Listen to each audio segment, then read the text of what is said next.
Ladies and gentlemen, welcome aboard this Be Amazed flight. As we take to the skies today, I'll be letting you in on a few little-known, mind-blowing facts about all things aeronautical. From the truth behind bad airline food to how picking the safest seat might save your life, here are some of the craziest flight secrets that are never told to passengers.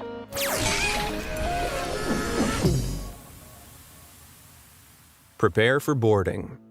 Boarding is one of the most stressful parts of airplane travel. We've all been there. You've been through airport security, you finally get to the gate, only to see a huge line of passengers waiting to board your flight. What most people don't realize is that there's not really much point to rushing to join the queue, as the majority of airlines pre-assign specific seats to passengers. And while some airlines like to call passengers in groups for boarding, you don't necessarily have to adhere to this rule. Boarding last is the easiest way to minimize the amount of time you spend holed up on board. So, assuming your hand luggage isn't overly large and hard to fit in overhead storage, there's not really any point in standing, waiting in a line, waiting for a seat that's already got your name on it. By boarding towards the end, there are also fewer people clogging up the gate area and jet bridge, speeding the process up overall. While you wait, why not take a glance at your boarding pass? The 6-digit alphanumerical code that appears on most boarding passes is called a passenger name record, which is used to identify individual passengers, just in case there's more than one passenger with the same name. This code, which is recorded in the database of computer reservation systems that contain flight itineraries for each passenger, can reveal a lot about you, including your date of birth and contact details. This is one of the main reasons you should never throw your boarding pass away in a public trash can. Among other things, the database this code corresponds to holds credit card information, passport details, as well as IP addresses if booked online. But if a code connected to all your personal information seems scary, hopefully you'll never find this next code on your boarding pass. Passengers who find the 4 S's code on their ticket may find themselves going through additional security checks. Why? Well, short for Secondary Security Screening Selection, this code is added to boarding passes of passengers who airlines deem suspicious. As we all know, airports take security very seriously, and some things that might look totally innocent to us are seen as suspicious for airline officials. Last-minute flyers, one-way fares, or buying tickets using cash can all look a little sus to the guys at the airport security desk. So try not to panic if you see that code on your boarding pass. That is, if you don't have anything to hide. Striking solutions. Airplanes are pretty hefty pieces of machinery. It's crazy to think that an average-sized commercial aircraft has a maximum takeoff weight of about 175,000 pounds, which includes 90,000 pounds of fuel as well as 45,000 pounds worth of passengers, crew, and cargo. Despite their size, airplanes still run into some problems in the air, often due to the other stuff that tends to dwell up there in the sky. It goes without saying that collisions between planes and birds don't often end well. For the bird, that is. But they can still do some damage to an airplane when hitting it at speed, as you can see here with this Turkish Airlines plane that collided with a bird in 2015. Luckily, the passengers were all fine, but the bird, not so much. There are over 13,000 airplane bird strikes annually in the US, sometimes severe enough to take out plane engines. And as you can imagine, walls and fences aren't very effective in keeping birds away from aircraft runways. So, airports have to get creative to prevent bird-related accidents. One such method, used at Virginia's Reagan National Airport, is firing blanks out of cannons to scare feathery friends away from the airport, while other airports make their environment less bird-friendly by filling in ponds and replacing grass with gravel. Salt Lake City's airport, meanwhile, reduces its winged trespasser problem by using pigs to root around and eat gull eggs.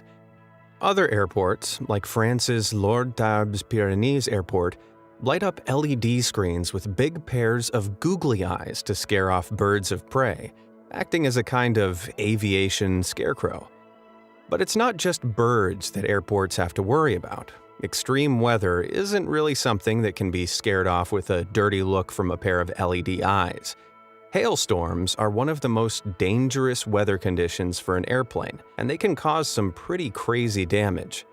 This jet's nose cone took a real battering from hailstones that were as big as golf balls after flying through a hailstorm. The windows were so shattered that the pilots had to land the plane almost completely blind. Miraculously, no one was hurt, aside from the airline's wallet, who had to pay for repairs. Hailstorms are one thing, but some nervous flyers also worry about the possibility of lightning striking an airplane.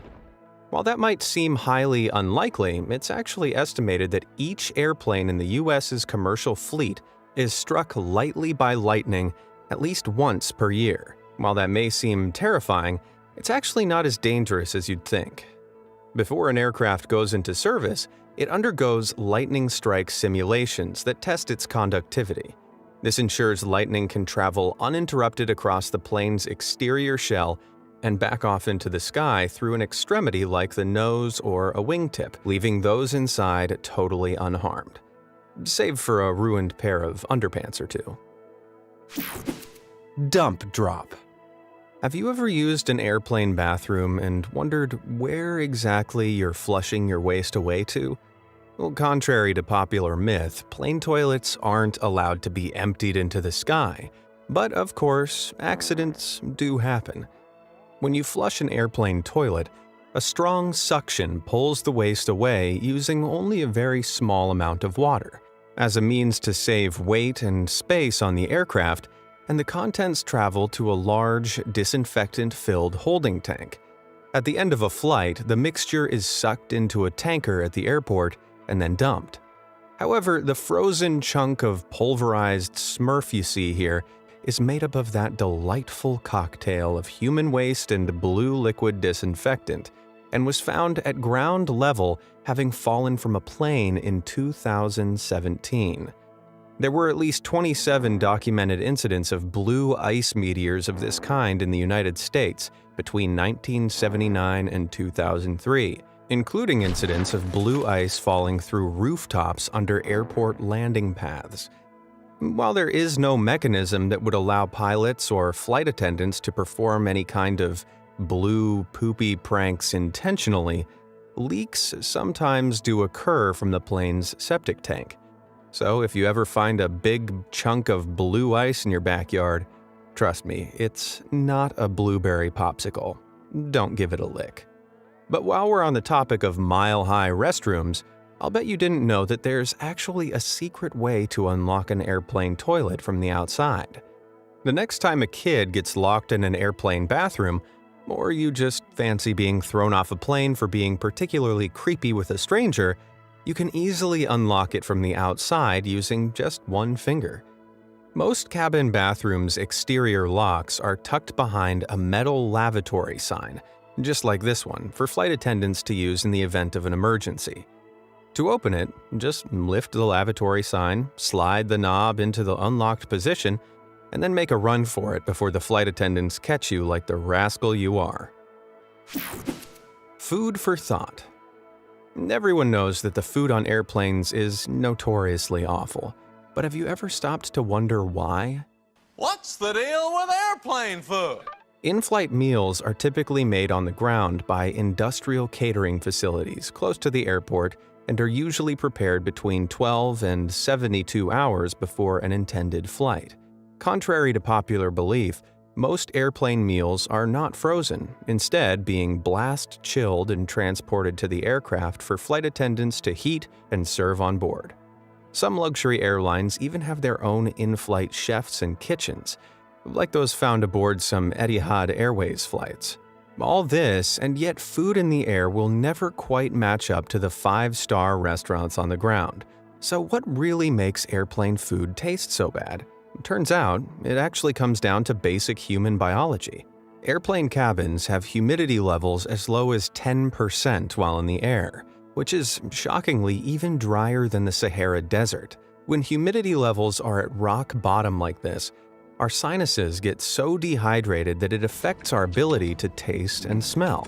After a bit of time in an airplane cabin, your tongue's ability to taste sweet flavors drops between 15 and 20%, while salty flavors are dulled by as much as 20 to 30%. In an attempt to counteract this, some airlines drastically increase the amount of salt and sugar in their food, so you're probably consuming a lot more calories from that in-flight meal than you think. If tasteless in-flight meals are getting you down, there is actually something you can do about it. Turns out that donning a pair of noise-canceling headphones is just the ticket to making food and drink taste better in the air. Strangely, studies have found that loud background noise can actually dampen our ability to taste food. So, using noise-canceling headphones to drown out the low-pitched drone of the airplane's engine can help our senses come back down to earth.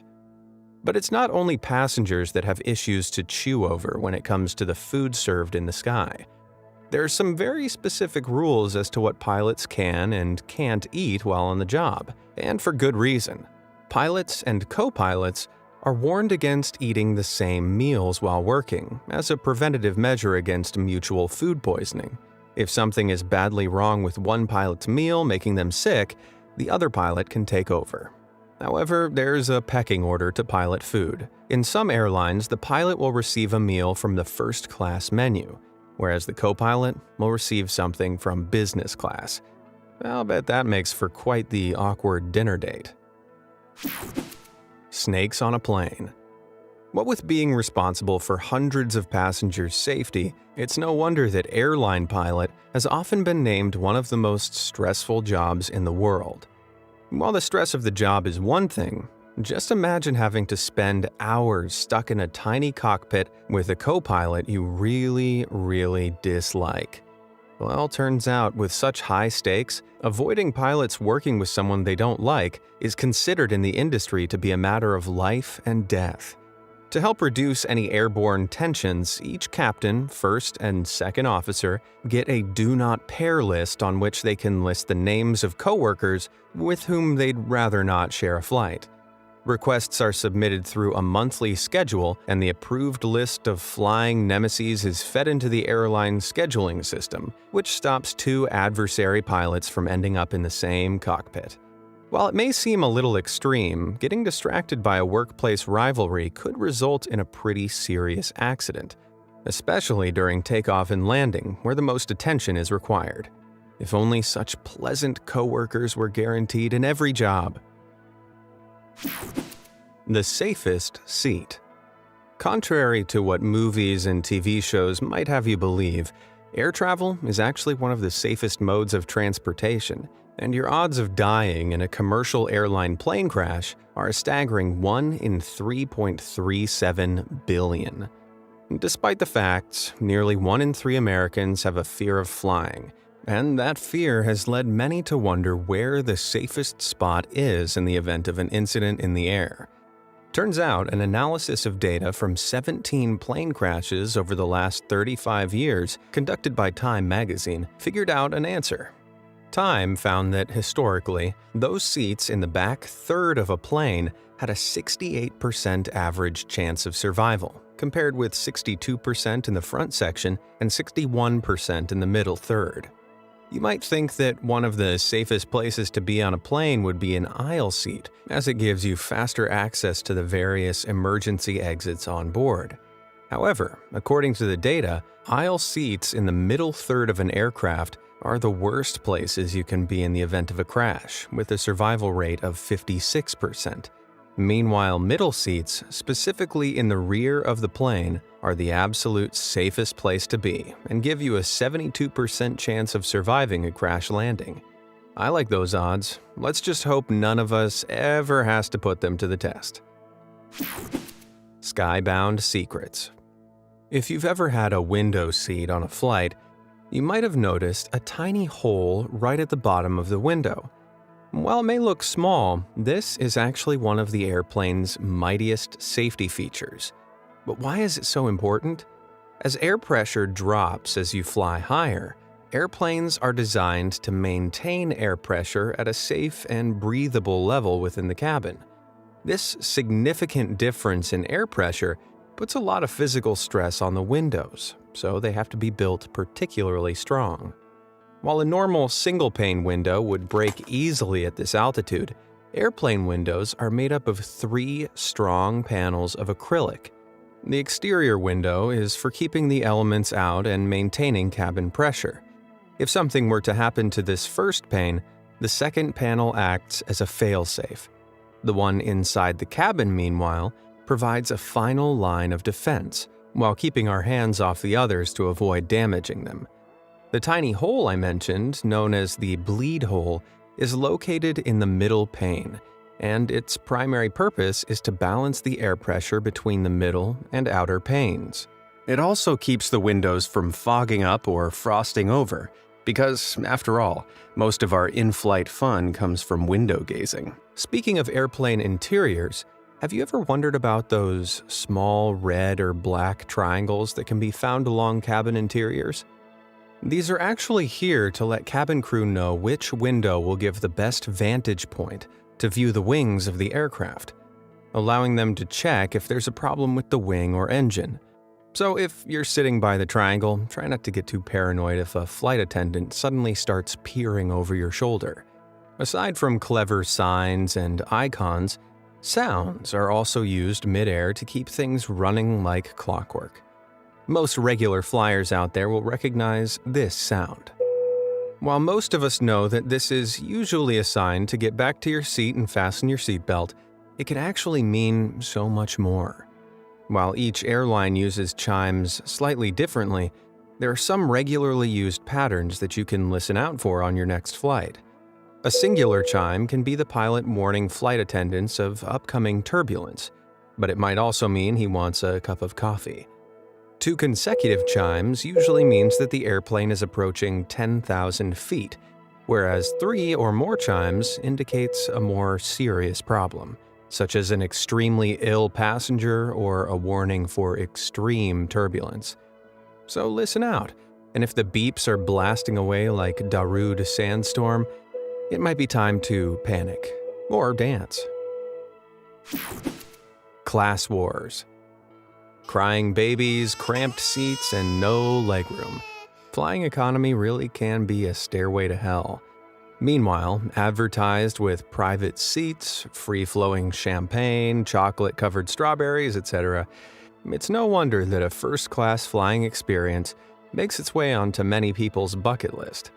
The luxurious service offered in first class might seem perfect for getting that much-needed rest while on a long-haul flight. But is the sky-high price really worth it? Well, compared to business class, usually the second-best type of ticket, it doesn't appear so. There are quite a few features that you'd think were specifically reserved for first-class flyers only that are actually readily available in many business class sections. Both the first class and business class cabins of many airlines receive high-quality, multi-course meals, sometimes even served with fine china and glassware, as well as plush pillows and blankets. Many business class cabins even offer complimentary pajamas too. These days, many airlines are investing into maximizing their business class services with a view to ditch first class altogether, and some are even looking towards business class private pods. Really, the only noticeable differences between the two is that first class offers a slightly larger seat that sometimes comes with your own private suite, as well as a few extra items on the menu, such as champagne and whiskey. However, the enormous difference in price does not reflect the minimal difference in service. On average, a business class ticket will cost around twice as much as a standard economy seat, whereas for first class, you'll be flying to the tune of 6 times the amount paid for an economy fare. I think I'd rather save the money and spring for a hotel room upgrade at my destination. What do you think? Hit the like button for first class and the subscribe button for a fancy hotel. Or why not treat yourself to both? You're on vacation after all. Sky sleepers. Long-haul flights can be bad enough for passengers, but have you ever wondered how flight attendants always seem so alert and chipper? Well, next time you board a long-haul flight, keep an eye out for a mystery door that looks something like this. While it might look like a plain old storage cupboard, these doors actually lead to a completely secret room. Up an extremely narrow flight of stairs, flight attendants will reach what's known as a rest compartment, which is specially reserved for the cabin crew to get some well-earned shut-eye. These rest compartments can usually be found in overhead areas of a long-haul aircraft, one at the back for the flight attendants and one at the front for pilots. Each bed comes with a pillow and duvet, as well as a safety belt that must be fastened if a crew member decides to catch some Z's. Known by aircraft employees as controlled rests, flight attendants will have a designated amount of time to rest depending per flight, and are woken up by their fellow cabin crew through an interphone when their break is over. Some fancier carriers, including Singapore Airlines, make sure to give their crew members a taste of the high life and provide luxe private cabins for them to get some shut-eye, silk pillowcases included. Pilots, meanwhile, often get their own private quarters at the front of the plane, which usually features 2 spacious sleeping compartments, as well as 2 business-class seats, a closet, and lavatory. So the next time you wonder where that lovely flight attendant who is serving your drink has gone to, they could be right above your head, floating in dreamland. Jokes aside, the crew of the plane, pilots above all, being well-rested is of the utmost importance, as demonstrated by some shocking statistics. Astonishingly, when surveyed by the British Airline Pilots Association, 84% of pilots said that their ability to fly a plane had been compromised due to tiredness, and 56% actually admitted that they'd fallen asleep while in charge of a plane. In May 2021, there was even one pilot who fell asleep for 40 minutes mid-air on a commercial flight from Cairns to Redcliffe in Australia, and accidentally overflew his destination by 70 miles before waking up. Thankfully, the majority of commercial airplanes have autopilot to maintain things like altitude, so pilots aren't actually required to be in full control of the aircraft for the entire flight. But it's still incredibly dangerous for them to fall asleep in case of emergency, and will most definitely be on my reasons to clench my teeth list for my next flight. Death deflying. While it's not something we like to think about, people die just about everywhere, and sometimes that can include 30,000 feet in the air. Although extremely rare, cabin crew must be prepared for the unfortunate event of an in-flight death. If a passenger does pass away during a flight, the crew will usually have to wait until the plane reaches its final destination to remove the body from the plane. Sometimes airlines will offer the deceased passenger a final upgrade and bump them up to the quieter first-class cabin. If there's really no room to move the deceased passenger, then the cabin crew will cover their body with a blanket after ensuring they're buckled in for the safety of other passengers.